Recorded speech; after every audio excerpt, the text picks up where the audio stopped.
Hello friends, आज हम लोग बात करेंगे चक्कर के बारे में। जो आपको चक्कर आती है जिसको हम लोग वर्टिगो बोलते हैं, तो आज मैं आप लोगों के साथ बात करूंगी कि वर्टिगो है क्या, उसके क्या मेन कारण है जिसे आप सभी सफर करते हैं वर्टिगो से यानी चक्कर से, जो आप लोग को पता भी नहीं है। उसके साथ हम लोग बात करेंगे 3 इफेक्टिव होम्योपैथिक मेडिसिन के बारे में।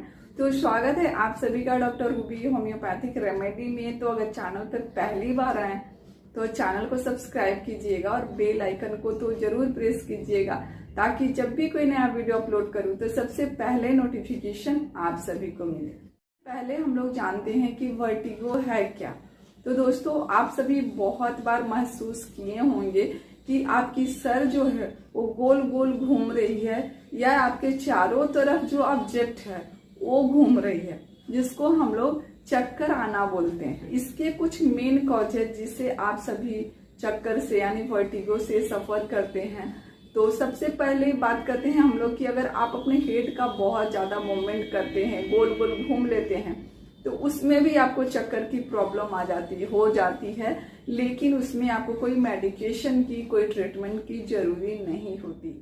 अब हम लोग बात करते हैं कि कौन से ऐसे डिजीज कंडीशन है जिसमें आप सभी वर्टिगो से यानी चक्कर से सफर करते हैं। तो सबसे मेन जो कॉज, अगर आपके कान में यानी आपके इनर ईयर में अगर पानी जमा हो गया है, या वहां पे इन्फेक्शन हो गई है, या आपके इनर ईयर में सूजन हो गई है, तो आपको चक्कर की प्रॉब्लम आ सकती है।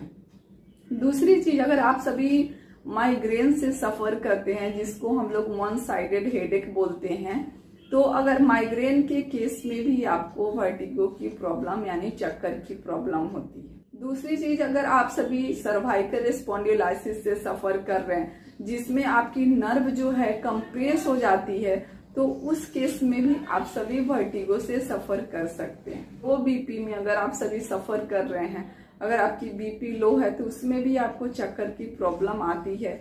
या अगर आप सभी जो आपका हार्ट का जो बीटिंग है वो गैप दे के आ रही है, प्रॉपर आपकी बीटिंग नहीं है, बीट मिसिंग हो रही है, तो उसमें भी आप सभी वर्टिगो से सफर कर सकते हैं। आपके अगर हेड में कोई ट्यूमर हो गई, कोई इंजुरी हो गई, तब भी आप सभी वर्टिगो से सफर करते हैं। तो ये कुछ मेन कॉज है जिसमें आप सभी वर्टिगो से यानी चक्कर से सफर करते हैं। अब हम लोग बात कर लेते हैं 3 इफेक्टिव होम्योपैथिक मेडिसिन। तो हमारी पहली मेडिसिन है बेलाडोना 30। तो बेलाडोना 30 किनको लेनी है तो ध्यान से सुनिएगा, जिनको भी चक्कर की प्रॉब्लम रहती है और उनको ऐसा फील होता है कि वो लेफ्ट साइड गिरेंगे या बैकवर्ड गिरेंगे, पीछे की तरफ गिरेंगे, तो उसके लिए बेलाडोना बहुत अच्छी मेडिसिन है।